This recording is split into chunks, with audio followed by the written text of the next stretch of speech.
Good afternoon, ladies and gentlemen. Welcome to the Berkeley County Board of Education meeting this Tuesday, March 23rd. I call this meeting to order and declare a quorum is present. The media has been notified. Prior to the approval of the agenda, I am removing items 2C and 2D from the executive session agenda. Item 2C will be included in the Finance and Capital Planning Committee meeting on April 13th.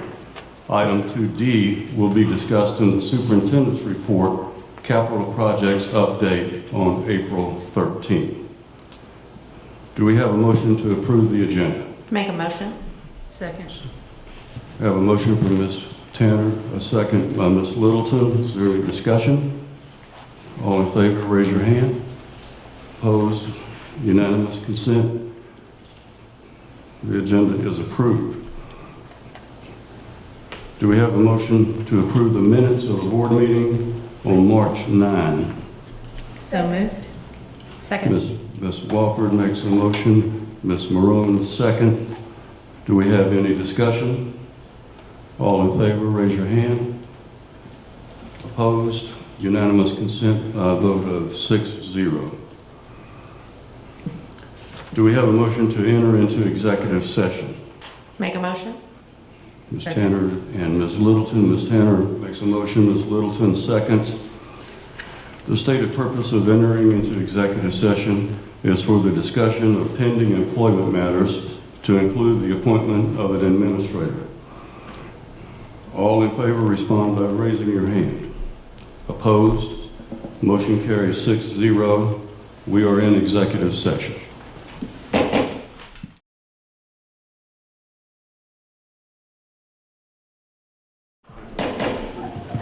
Do we have a motion to return to regular session? Make a motion. Motion by Ms. Tanner. Is there a second? Second. Second by Ms. Marone. Is there any discussion? For the record, no action was taken in executive session. All in favor of returning to regular session, please raise your hand. Opposed? Motion carries by a vote of 6-0. We are in regular session. Ladies and gentlemen, I'm proud to say that we have, for our national anthem this evening, a video of the Marrington Middle School of Arts Chorus. Would you please rise and remain standing for a moment of silence?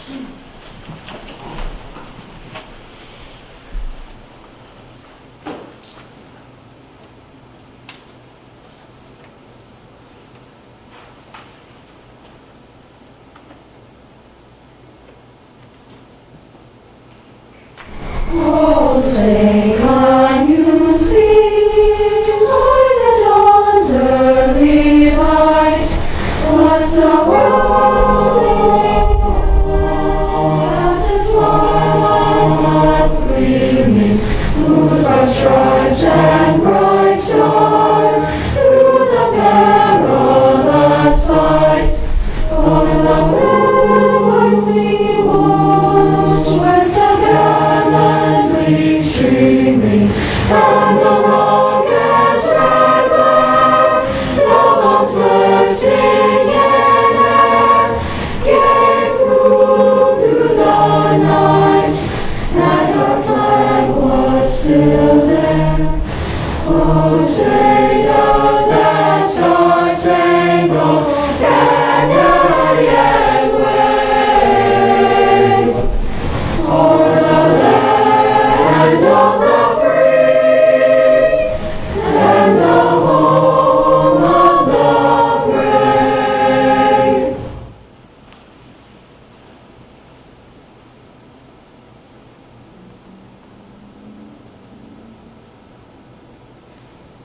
Please be seated.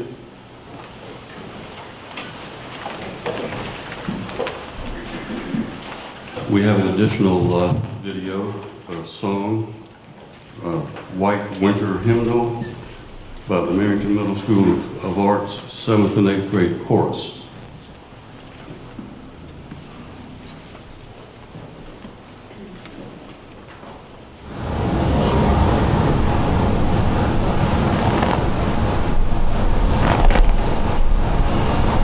I was following the eye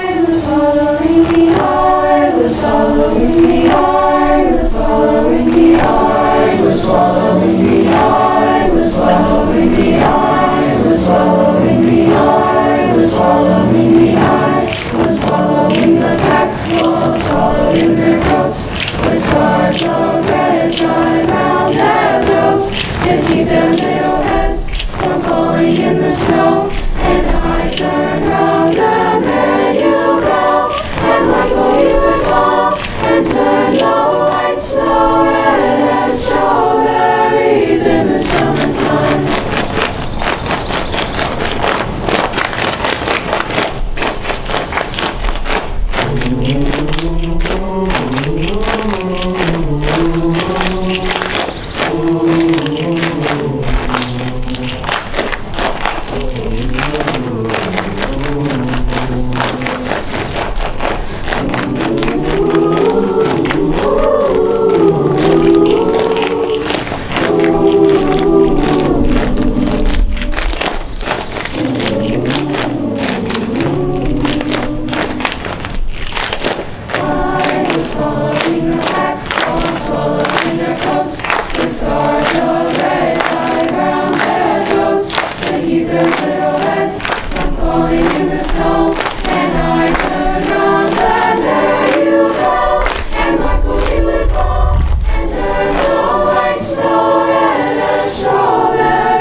Thank you for that applause. We really appreciate Ms. Harrop and her faculty and staff, the choral director of Merrington Middle School of the Arts, and the entire chorus for our presentation this evening.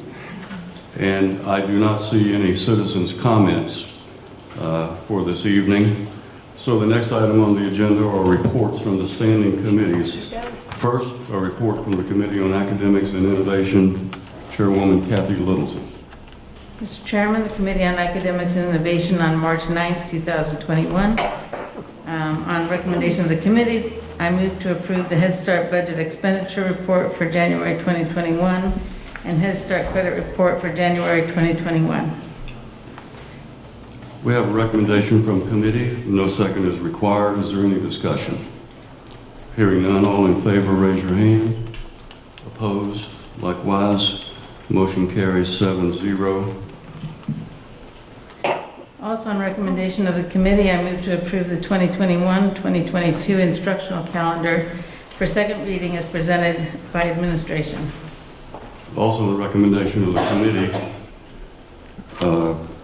no second is required. Is there any discussion? All in favor, raise your hand. Opposed? It is approved by a vote of 7-0. Also, on recommendation of the committee, I move to approve the draft 2022 to 2023 instructional calendar as presented by administration.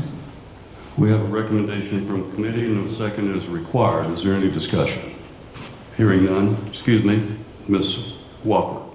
Have we gotten any feedback in between this being put out for the first reading and coming to the full board? Have we gotten, I know we did surveys, but has anybody reached out to the administration to give any feedback? No, ma'am, there has been no additional feedback. Okay, thank you. The answer was no feedback. Mr. Jackson. That's correct. Thank you.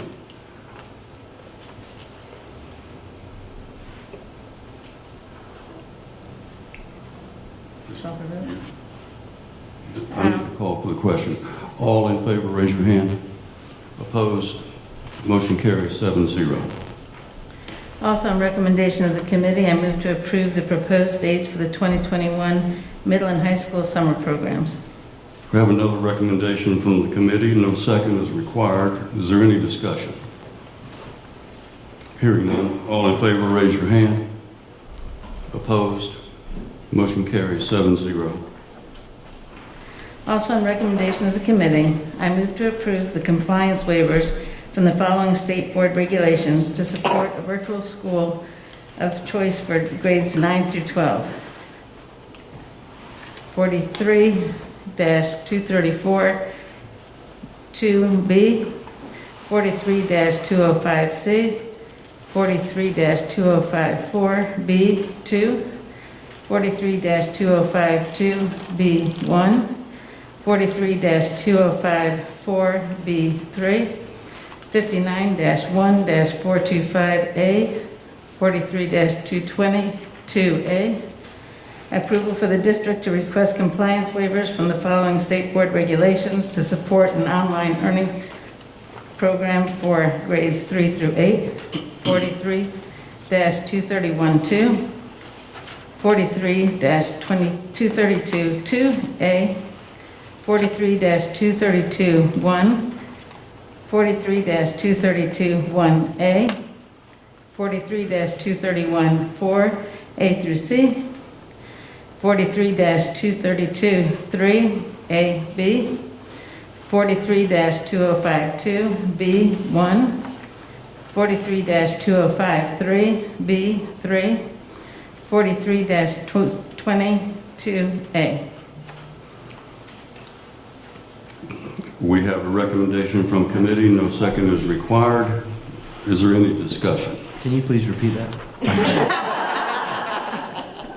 Mr. I think we recorded that. We can play that back. Ms. Swofford. I do want to, for the benefit of the public, if they didn't watch the committee meeting, this is the approval of the waivers, not the approval of the financial expenditure. So the waivers go first, and then we'll be approving the financial aspect of this. That's correct. And Dr. Wolf gave a detailed report on that last meeting. And if you have any questions, look back on that other video and you'll see what we're talking about. So all in favor, raise your hand. Opposed? Motion carries 7-0. Also on recommendation of the committee, I move to approve the first reading of the J.K. Gordine Elementary proposal. We have a recommendation from committee. No second is required. Is there any discussion? Ms. Walker. I feel like I'm the person tonight. On this proposal, can somebody go back, and I don't know who the somebody is, and talk to me about the financial expenditure, the number of students, the financial expenditure, and over how much time the financial expenditure will be made? Am I, okay, I'm sorry, I'm like, I don't know who I'm asking.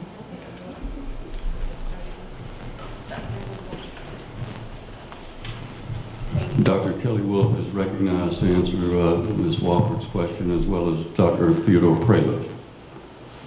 Thank you, Chair Barrow, members of the board, Superintendent Ingram. Currently, right now, we have 105 students, and so it would be bringing Head Start, CERDEPT, and preschool self-contained students. And Ms. Stapleton, how many students is that total?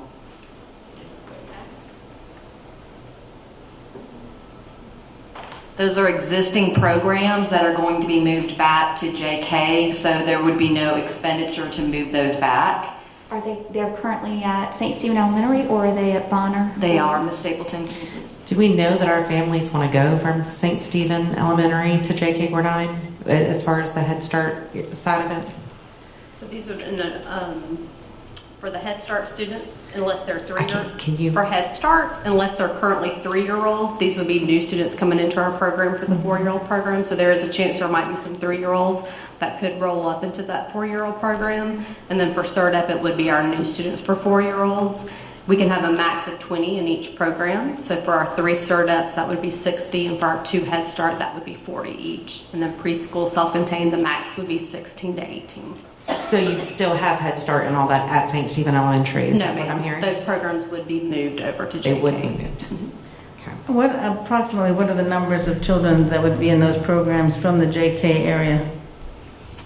specific to those attendance zones. Do you know, Dr. Paolo, how many are in that program right now for CERDAP? Sorry, currently at our school. We have can't hear you. 10, I'm sorry.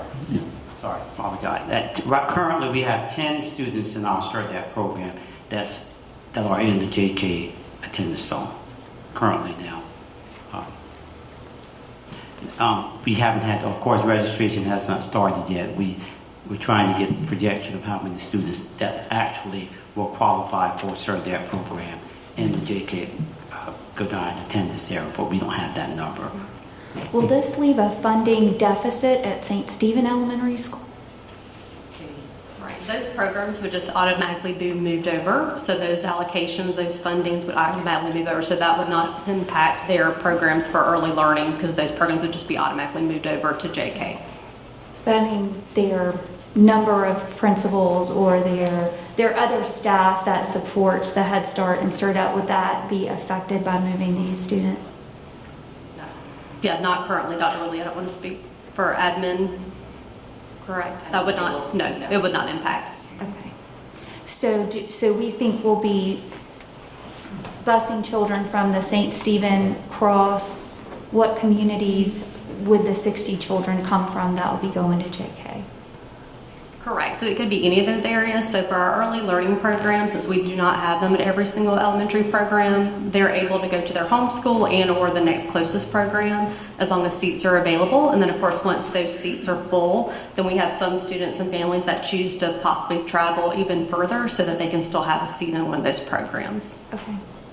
So the 2 and 3-year-olds at St. Stephen, about how many are there that would then be bused to JK? So the programs that we would be moving, they would be those that are coming from Head Start and their CERDAP. And so right now, there would be 2 of the CERDAP and 2 of the Head Starts. So that could be a possibility if their programs are maxed out. That would be a possibility of 80 students. Of the 105 students, is that the total enrollment number currently of those, or are certain students attending in person, others attending blended, virtual? That is the total number in person and blended, That's- additional and blended, yes. What is the breakdown of students who are actually attending the school in person of In that? person, about 64. 64 in-person students at Yes, JK sir. now. And what's the capacity of the school? The capacity of the school is 800. It's 800, okay.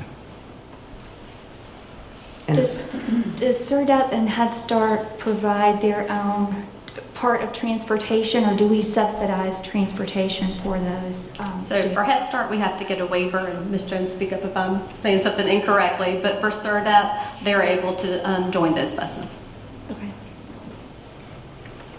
For the audience information, this is basically phase 1 of a phase 2 program. Later in the meeting, we will have a presentation about phase 2. So is there any other discussion? I guess I have one more question. So minus the CERDAP and Head Start expenditure, what is the additional general fund expenditure for the phase 1? At this time, there's no additional costs. There is some curriculum costs to put the makerspaces in, and that is embedded in the academic budget, in that we budgeted for the professional development center, and the makerspace is $20,000. Okay. And the makerspace is for the Head Start? They are for all students that would be at JK. We are buying 2 of those, and that's part of the partial magnet that we're building out in terms of those exploratory pathways for students. Have we asked our Head Start families about, have we surveyed, have we done anything to get their opinions on moving schools? We will be giving them some choice. We certainly don't want to force moves. We will be continuing to expand out our preschool, and we'll talk a little bit about that birth to 5 solution when we talk about the community part as well. So is there a choice to stay at St. Stephen's? Is that part of it? Yeah, right. That's definitely, we can, if that's the request of the board, we can definitely consider that. The current recommendation was to move those programs, but by all means, we can definitely revisit that and look at those allocations. I mean, I just think, as a parent, when you have a young child, and if you've already started at a school, you get comfortable, you become a family. Right. You feel that in the atmosphere, and I have a concern with moving that. I do St. agree with Stephen's. that in regards to possibly surveying our parents' community. Before we make some kind of decision like this, I just think it's important. Any further discussion? All in favor, raise your hand. We have 2 opposed. We have 4. The motion fails 4-2.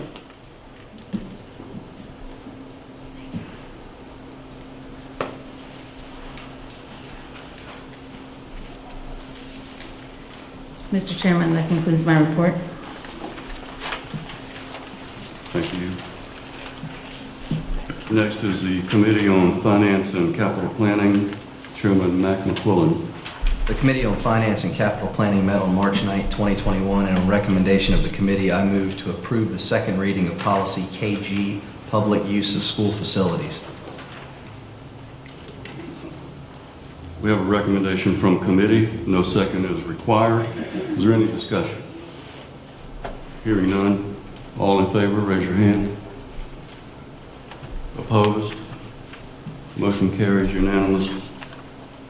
Also, on recommendation of the committee, I move to approve the award of IFB 586-2021 for kitchen appliance repair parts to Hobart Services, Partstown LLC, and Pro Kitchen Online LLC for an initial term of 1 year estimated at $40,000 with the option to renew for 4 additional 1-year terms for a potential contract value of $200,000.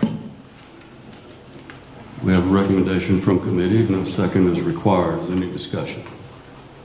Ms. Walker. No, I'm good. I was just moving. Kitchen appliances are You easy. certainly recognize. All in favor, raise your hand. Opposed? Motion carries unanimous. Also, on recommendation of the committee, I move to approve RFQ 587-2021 as an indefinite delivery contract for mechanical, electrical, and plumbing engineering services to DWG Incorporated Consulting Engineers and RMF Engineering Incorporated for a maximum contract term of 2 years or until the maximum contract value of $300,000 is reached, with no single project to exceed $100,000. We have a recommendation from committee. No second is required. Is there any discussion? Hearing none, call the question. All in favor, raise your hand. Opposed? Unanimous consent. Also, on recommendation of the committee, I move to approve the award of RFP 588-2021 for a safety shoe program to the Boot Jack Incorporated for an initial 1-year term with an estimated value of $50,000 with the option to renew for 4 additional 1-year terms and a potential contract value of $250,000. Have a recommendation from committee. No second is required. Any discussion? Hearing none, all in favor, raise your hand. Opposed? Motion carries unanimous consent. Also, on recommendation of the committee, I move to approve the award of IFB 589-2021 for chef coats for child nutrition to the Happy Chef Incorporated for an initial contract term of 1 year for an estimated value of $10,069.90 with the option to renew for 4 additional 1-year terms for a potential contract value of $54,349.50. We have a recommendation from committee. No second is required. Is there any discussion?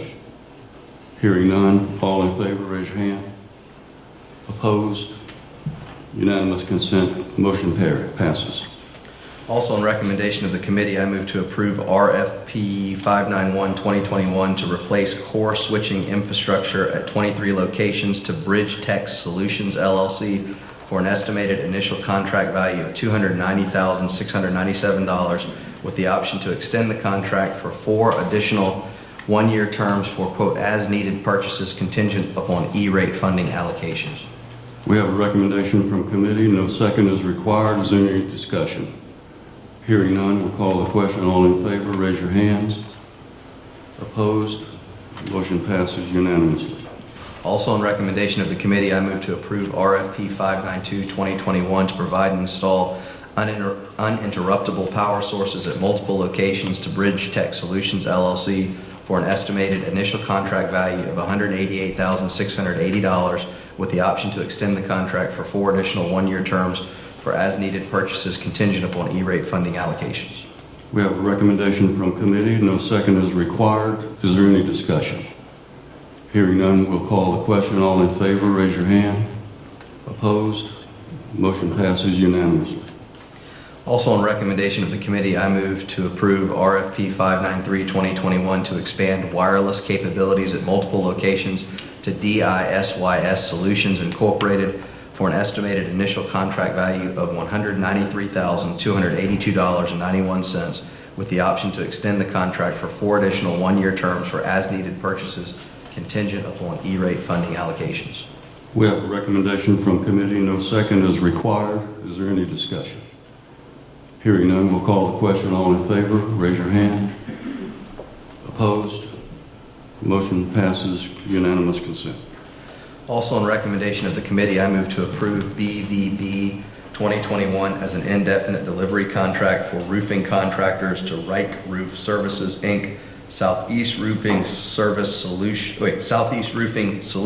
Incorporated, Roofco Incorporated of Sumter, South Carolina, and Tecta America Carolinas LLC for a maximum term of 2 years or until the maximum value of $750,000 is reached, with no single project to exceed $150,000. We have a recommendation from committee. No second is required. Do we have any discussion?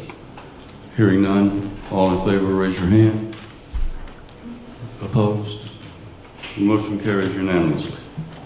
Also, on recommendation of the committee, I move to approve the award of IFB 595-2021 to purchase hot water heaters or boilers on an as-needed basis from Thermal Resource Sales Incorporated for an initial term of 1 year for an estimated value of $60,791.04, with the option to renew for 4 additional one-year terms for a potential contract value of $303,955.20. We have a recommendation from committee. No second is required. Is there any discussion? Hearing none, all in favor, raise your hand. Opposed? Unanimously consented. That concludes my report. Mr. Barrow, can I get a point of information? For my notes on item 6F, I got 2-4, which is only 6. Was there an abstention of anybody, or did I write it down wrong? You know, I said 2-4, but there are 7 members. We probably need to, revisit that. I'll say I don't have a right count. Maybe Okay. somebody abstained. I don't know. I only saw 2 people raise their hands in favor and 4. Was there any abstentions on that?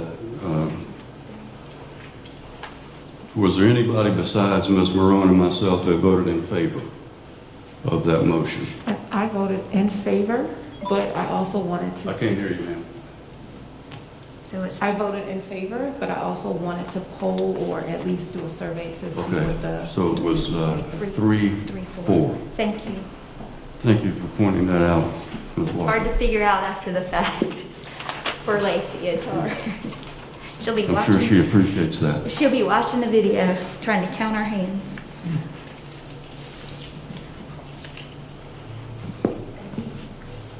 Thank you, Ms. McQuillan. Next item on the agenda will be the superintendent's report. Dr. Ingram.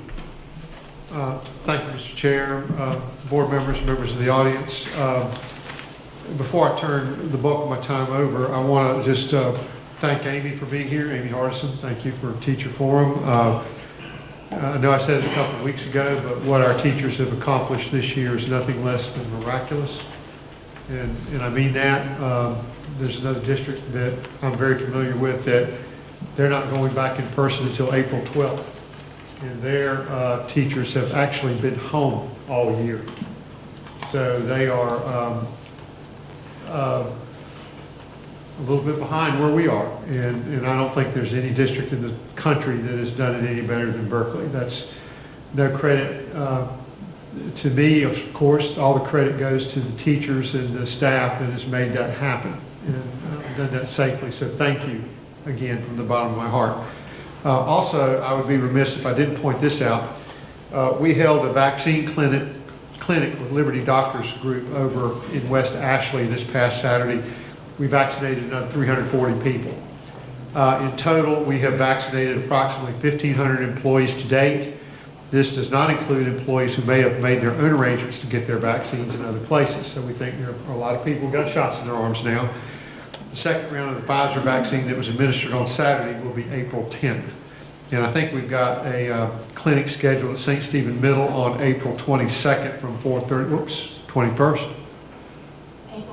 April 1st, I'm sorry. April 1st from 4:30 to 7, I think. It's not? I messed that up then. What is it? You had the second shot.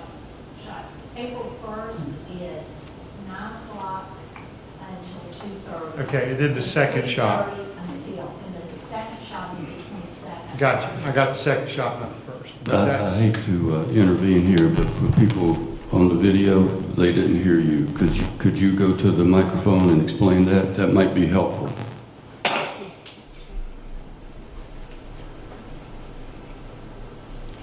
There will be a clinic at St. Stephen's Middle School on April 1st from 9 to 2:30 and from 3:30 until. This is a drive-through clinic. It will be the first of 2 doses. The second dose for the vaccine will be April the 22nd at St. Stephen's Middle from 3:30 to 7:30. Thank you, Dr. Whitley. Thank you, Karen. I left out the first dose there. I'm going to yield the remainder of my time to Dr. Barnett Berry with All for SC. He'll introduce his colleagues and give the board an overview of the whole child community school concept. Dr. Berry, welcome to Berkeley County. Thank you so much for having us here tonight. Chairman Barrow, board members, Dr. Ingram, the community of Berkeley, we're thrilled to be here tonight to be part of a conversation to help support education transformation in the state of South Carolina. I'm a native South Carolinian who lived most of my life here, but for the last 18 years I've been working around the country to support more equitable systems of public education and to advance the teaching profession, Amy. Proud to hear so much of the great work of teachers here in Berkeley County. I'm with my colleagues Don Doggett and Phyllis Martin. Don is a senior colleague of ours at All for SC, which I'll describe in just a bit, and one of, I guess, more unusual person that has done almost everything in education, from teaching to being a superintendent, and is one of the leading experts in the state on building 0 to 5 strategies for advancing new opportunities for children and their families so they could have later school success. And then Phyllis Martin, a colleague of ours who's the new CEO of Tri-County Cradle to Career, who has a long history of working with United Ways around not just the South Carolina, but around the region.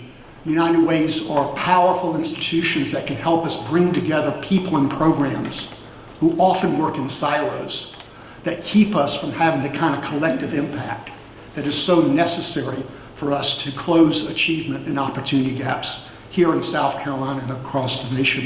And I'm going to turn it over to both Don and Phyllis in just a few moments. I'd like in the next few moments, with my cold that I have, hopefully I can be understood with this frog in my throat down here. Forgive me. But just in the next few minutes, I'd like to say just a few words about what All for SC is. Provide a little bit more background on what whole child education is, and by the way, what it isn't. And then ask Don to give you a brief overview of the kind of 0 to 5 or birth to 5 work that's ongoing in Fairfield, which is where our first partner site has emerged, Fairfield County, just north of Columbia.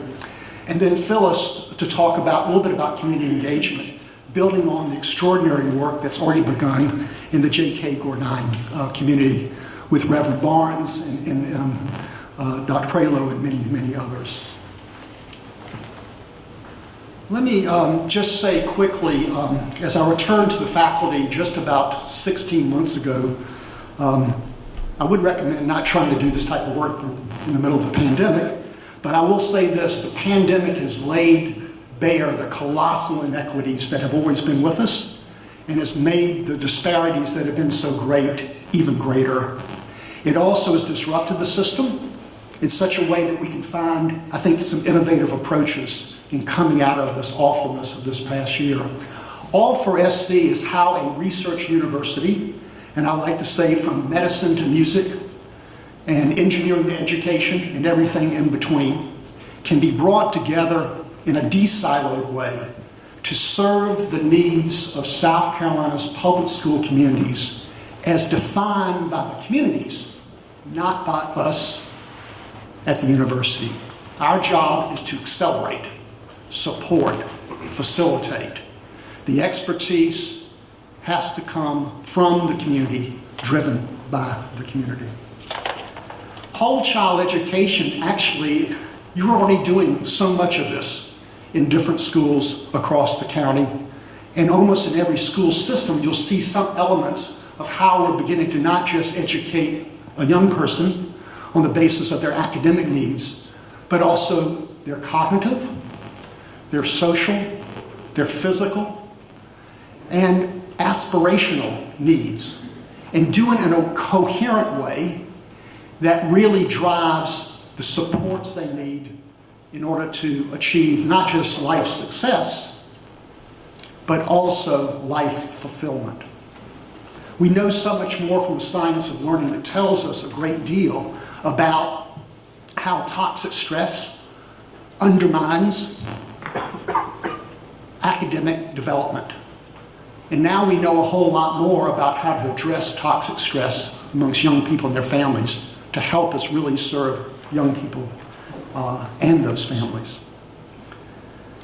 Let me just quickly say, if that is what whole child education is, bringing together people and programs to accelerate results for young people and their families, let me just quickly say what whole child education is not.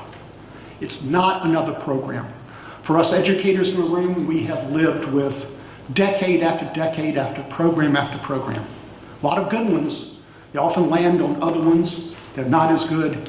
Wears out educators and does not get to the collective impact. This is not another program. It's a strategy. It's not about top-down school reform. We've done enough of that in the United States. It's not about one size fits all. There are about 5,000 community schools across America. I'll tell you just a brief bit just about what makes them effective. Every one of them is different. Adheres to principles in the science of learning, but different. It's got to be different. And it's not a quick fix. It is, it's a journey. It's more of a marathon, at least a 10K. It's not a sprint. A couple of quick guiding principles, and I'm going to turn it over to Don in just a skinny second. First, it's got to begin with the community, not with the experts at the university, that's for sure. It's got to begin with students, parents, business and faith leaders, educators, and other helping professionals. Think social work, think mental health, think a variety of other business opportunities and apprenticeships that we can bring into our schools in more coherent and powerful ways. Another guiding principle is we've got to create more time for educators, particularly teachers, to work more effectively in collaboration with colleagues, both inside the education community and outside of them. It builds directly from existing assets. J.K. Gordine, for example, has many, many assets. We build from there. It embraces the reimagining of the school day and school year, right, Dr. Ingram? We've talked about this. A school like J.K., 100 kids in a building of 800, think about how that space can be utilized to be even more of a hub of community that the school already is. Finally, you got to have some specialized expertise to bring all those people and programs together. Effective community schools have something called a community school coordinator or a navigator. I like to say that person is part social worker, part community organizer, and part teacher and principal. A quick word, the 143 studies showed when community schools are effectively implemented, they're built around 4 pillars, dramatically improves achievement and increases powerful outcomes on other measures like absenteeism, graduation rates, and more. Community integrated student supports, pillar 1. Imagine every child in a school having an integrated data plan that actually helps professionals work with that child around the academic, the social, the physical, the emotional. Imagine the assets of the Dad's Club that's already at J.K. Gordine, coupled with what we know so much more about evidence-based mentoring and the like, and how we can put those two together to have a more powerful outcome. Active family community engagement. Think about how we work with parents in even more effective ways and how we bring parents into the school because of all kinds of supports and services we have for them, adult education and beyond in a building. That's also the hub of a community. Expanded learning opportunities through after-school programs that are evidence-based and are connected to what I like to call the 7:30, 3 o'clock curriculum. And then finally, collaborative leadership practices. Think about how we even expand our school improvement councils to include folks from Head Start, include folks from the business sector, include folks from social services and the like that can begin to put all these pieces of the puzzle together. Again, this is a journey we'd love to take with you. We're already beginning to work in Fairfield and Marlborough, and we look forward to the conversation and the opportunity to change the world and better the lives of children and their families here in Berkeley County. Don, you want to say a few words about 0 to 5? So if you imagine, let's see if we can go back, the 4 pillars that Barnett talked about, and think about how you can begin supporting a school. We first started having a conversation with Dr. Green in Fairfield. One of the first things we were doing, we were asset mapping, looking at some of the services and things that they had available. He didn't have any capacity, or they weren't currently serving children from 0 to 3. Part of what we're looking at doing is creating a 0 to 5 framework. And in order to have a 0 to 5 or 0 to workforce framework, as you're building it, you've got to serve newborns or those from 6 weeks old. And so we entered into conversations with Gleams Human Resource Services up in Greenwood, which serves Fairfield. And Fairfield County, there are 2 ways that you can start serving 0 to 3-year-olds, 36 months. It's either through expanding Head Start or through a child care partnership. And as a former state director for Child Care Partnership, I knew that the easiest way for us to begin accelerating this was to enter into an agreement with Gleams to do a child care partnership. And so Fairfield County School District is going to be a child care provider from 0 to 3s. They already are serving 3-year-olds and 4-year-olds, but now we get to serve some of the most fragile learners in some really unique ways.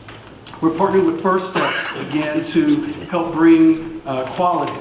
So not only are we going to serve the 0 to 3s in Fairfield, but we're also going to empower mom and pop shops, churches, any other daycare, anyone else that's caring for a 0 to 3, we're going to provide some of the same training with them. If they want to partner with Gleams and increase their rating for QRS, that's just the ABCD rating that child care facilities have, then we're going to help them partner and increase their ratings and their capacity to begin serving our youth. As we look at professional development, they're going to be able to take advantage of the professional development. So the same things that the regular teachers that are going through in Fairfield County, the 0 to 3 class will, and the community will be able to take advantage of that as well. And so the district is our third partner in making sure that we have all 4 pillars taken care of. Lastly, we're creating career pathways. And so we're looking at this being a model. We're partnering with Midlands Technical College. And Midlands Technical College is actually going to give classes free to any of the child care teachers who want to come in and get that 60 hours. So they don't have to get a CDA and have to get continuing classes. They're going to get the 60 hours, which now opens them up for a partnership with USC to be able to go and get a 4-year degree if they want to. If they decide they want to work for the school district, we have that. We're going to have a lab so that we're training high school students that might want to look at child care or look at something else in infant and toddlers or even health care to begin observing and working with that. We're looking at PITC, which is an approach that talks about the whole child, and it's a continuum of care. So the student is with the same caregiver from the time that they're 6 weeks old until they're at least 36 months, unless we expand the program. And so it's that loving, nurturing, continual adult that's in that child's life for at least the first 3 years while they're forming.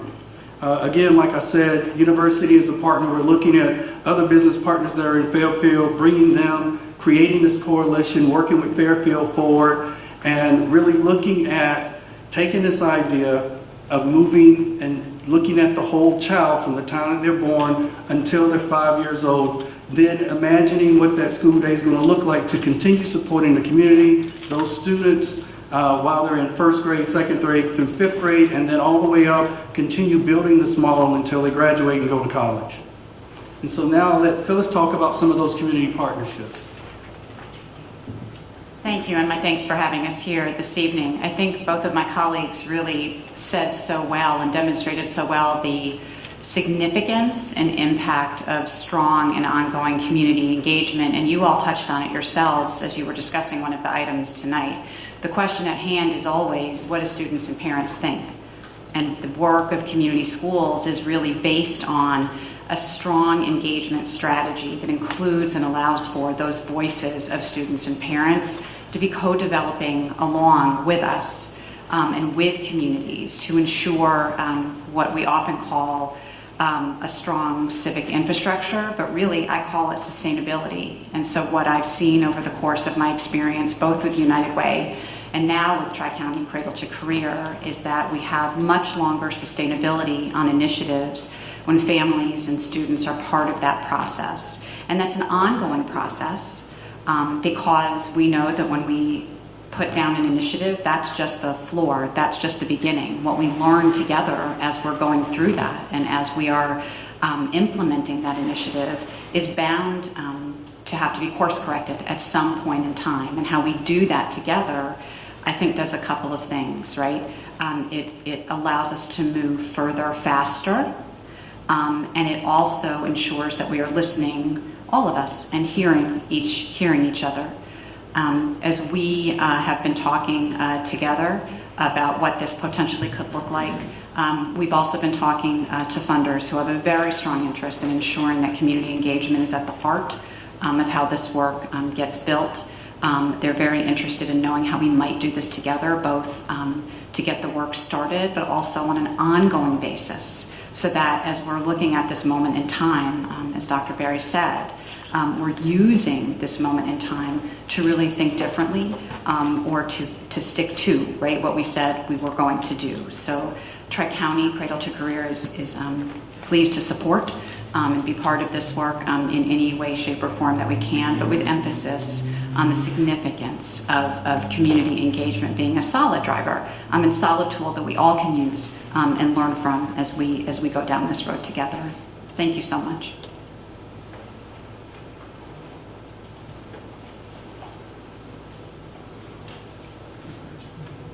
Concludes my report tonight, unless there are any questions. Is there any questions from the board for Dr. Berry?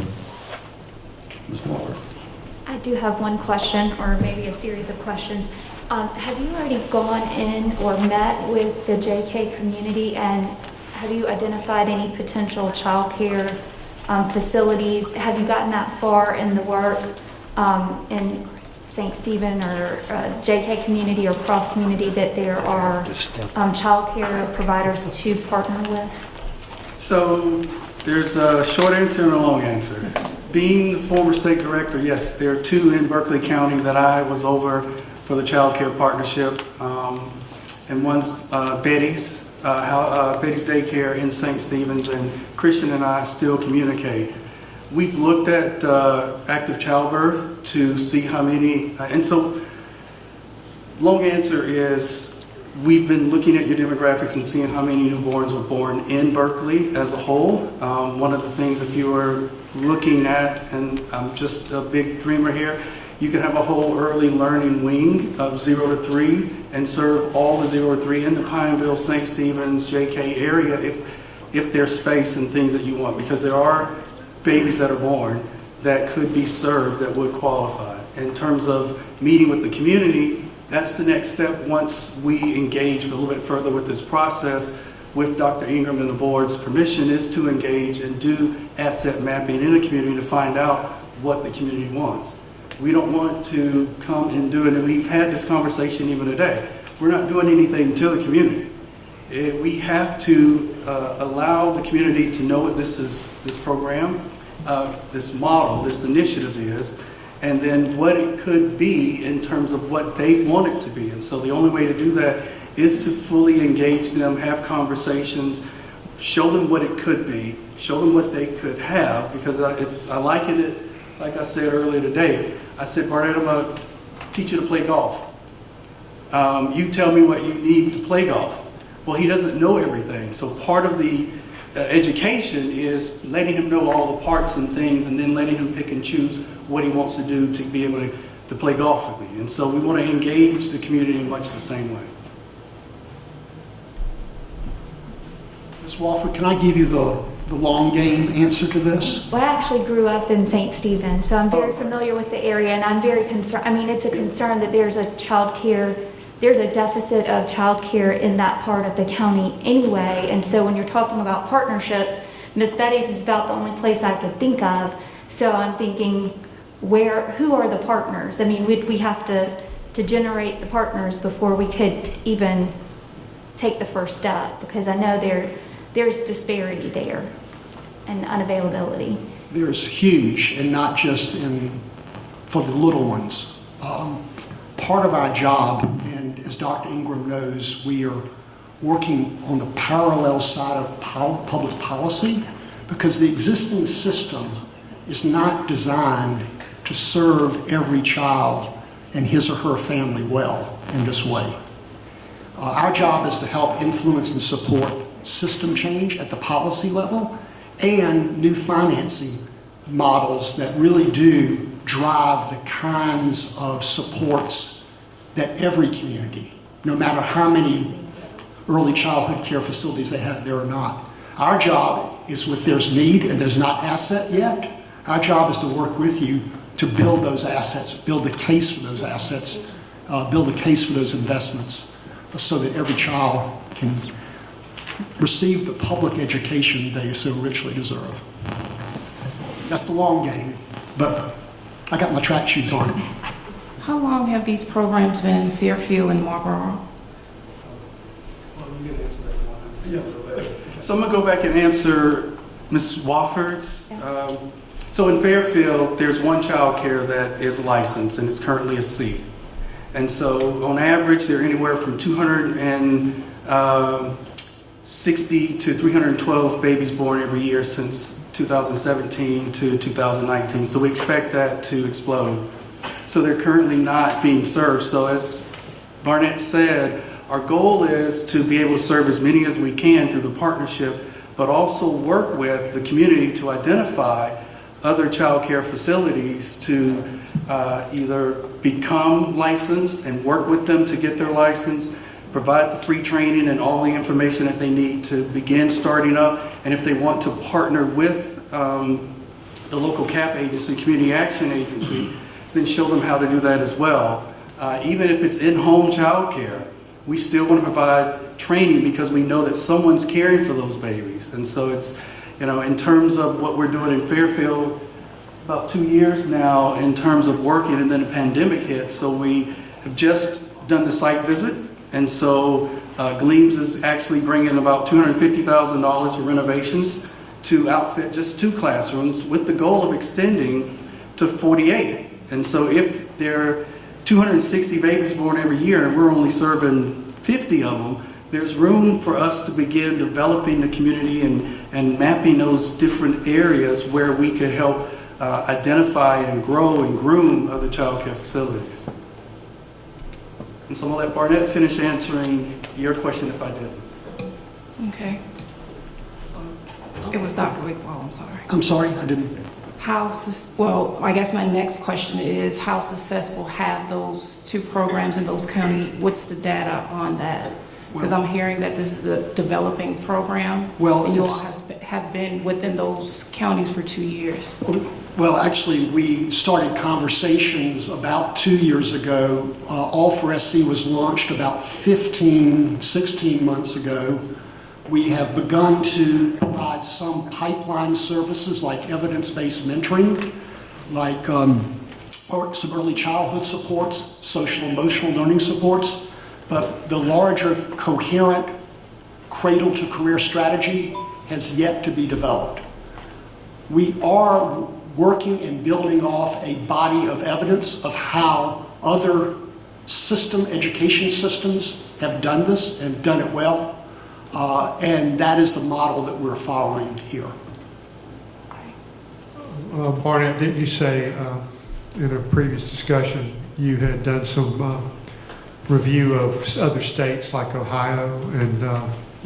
Well, Ohio and Georgia are two states in particular that have built whole child infrastructures and are beginning to build out more of these what are called community schools, where more fully integrated services from the academic to the social to the physical are fully integrated into the academic core.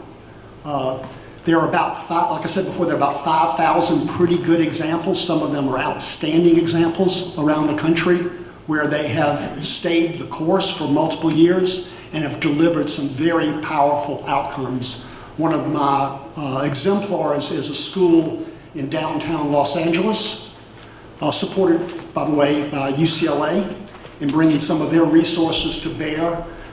This is a very, very high-need school system. 90% of their graduates go on to college, and the vast majority of them are the highest, the CU system, the UC system, excuse me. So it tells you that this type of system really can close the achievement gap and create new opportunities for young people that they would not have had before.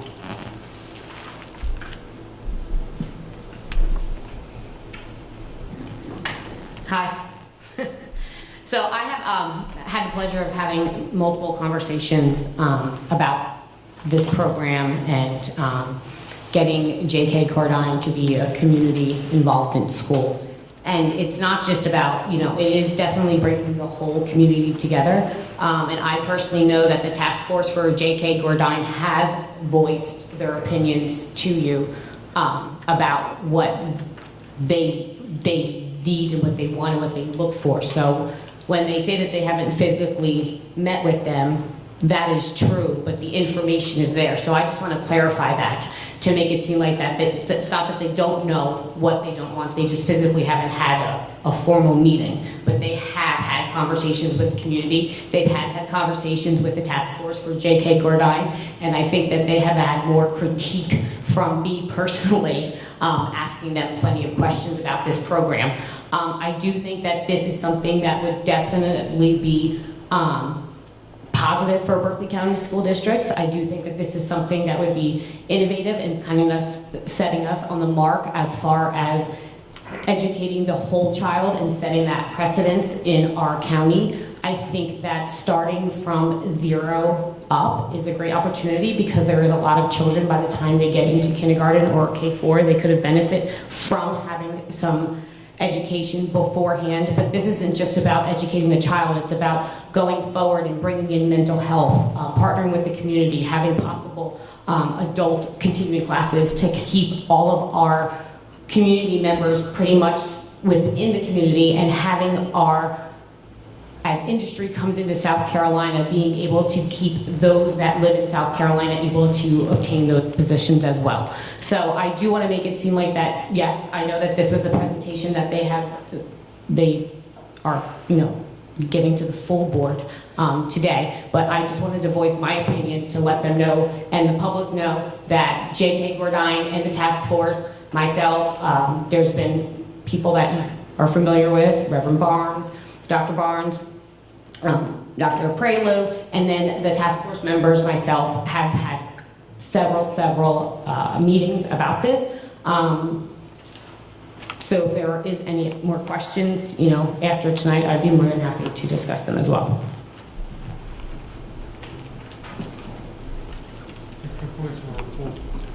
Thank you, Dr. Berry. I appreciate that. Thank you for coming. Last part of the meeting is the board chair update. I would like to announce that we have 2 board budget workshops, one on April 14th. It will be an effort to work together with the superintendent cabinet and the full board to make sure that we are doing the right thing for our children and for our employees with the resources that we have. Having said that, let me just say that the EFA funding, it looks like it's going to be reduced somewhat this year because of the 135-day report. So we may have a lesser amount of money coming from the state. So that is more of a challenge to us, but it's an opportunity for us to get together and work through this as a team. That is the superintendent cabinet and the board itself working together. The second budget workshop will be on April 27. It will follow the regularly scheduled board meeting on April 27. I reiterate, on April 14 will be a standalone budget board workshop. I believe it will be at 5:30 on that day, and on the second budget workshop will follow the regular board meeting on April 27. Is there any other comment from any other board members about any discussion? We'll call a question. All in favor to adjourn? Excuse me. Do we have a motion to adjourn? Ms. Wofford? So moved. And Ms. Maroon. Motion by Ms. Wofford, second by Ms. Maroon. All in favor, raise your hand. Opposed? Unanimous consent. We are adjourned.